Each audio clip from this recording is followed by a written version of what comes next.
Azimut Médical, essentiellement, on vise à éliminer les fractures de hanches chez les aînés. On développe un vêtement intelligent qui est muni de capteurs, qui détecte les chutes et qui vient déployer un sac gonflable tout autour des hanches. Donc, lorsque l'aîné tombe, on vient vraiment, réellement protéger les hanches, puis on vient mitiger l'impact au sol. Ma grand-mère, elle est tombée, elle s'est fracturée la hanche, puis elle est restée à terre 5 heures. J'ai réalisé que c'était une des personnes qui était chanceuse de réapprendre à marcher, puis d'être capable après ça de revenir dans la société. Tout le monde est aligné dans l'entreprise pour le but commun qui est de redonner la liberté de mouvement aux aînés, les garder à domicile le plus longtemps possible et de promouvoir leur indépendance. La mission d'Azimut Médical, c'est d'être remboursé, d'être disponible pour tout le monde. Ça prend un parcours réglementaire, donc c'est très technique, complexe. C'est un gros challenge. Omana a débuté dans des milieux très modestes, dans la cuisine de notre 4,5 avec mon cofondateur Guillaume. On fait des bars à partir d'un fruit spécial qui s'appelle le fruit du baobab, issu d'une collaboration avec 25 artisans au Sénégal et toutes faites à la main ici à Montréal. On est la première entreprise qui vend toutes ses barres énergétiques sans emballage individuel, puis on veut le rester.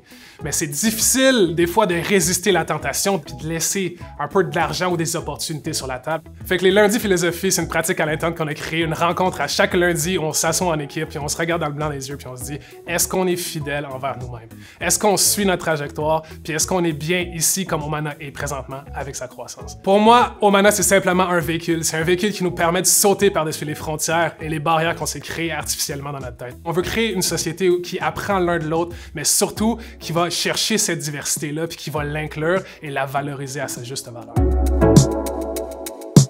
Je suis présidente et cofondatrice de Soins Naturels MyRoyalty. Nous faisons la distribution, la fabrication et le développement de 14 produits capillaires pour le soin des cheveux crépus, frisés et bouclés. Et nos produits sont naturels. Nous recherchons des produits et des ingrédients qui sont hors du commun, comme de l'avoine, de l'huile de brocoli, afin d'offrir une gamme complète pour la famille, pour la femme, l'homme et les enfants. J'ai rencontré récemment une jeune enfant de 8 ans qui vivait la discrimination par rapport à ses cheveux. Les gens n'arrivaient pas à comprendre pourquoi ses cheveux étaient si différents. Elle a pu grandir en tant que jeune fille et ensuite grandir pour être qui je suis aujourd'hui, 35 ans.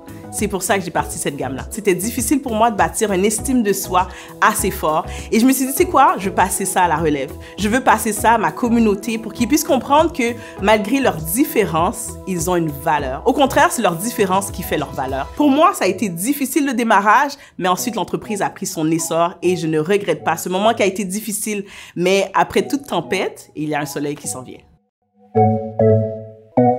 Chez Azimut, on vise à faire avancer la société en gardant nos aînés en santé. J'ai été très chanceux dans ma vie d'avoir eu mes grands-parents proches de moi. C'est ce qu'on veut redonner à la société. Chez Omana, on contribue à faire avancer la société en créant les meilleurs bars pour votre santé, pour la planète et pour les sociétés qui les produisent. Royalty Natural contribue à faire avancer la société avec l'affirmation de soi des femmes, des hommes et des enfants ayant les cheveux crépus, frisés et bouclés afin qu'ils puissent s'aimer et avoir un fort estime de soi.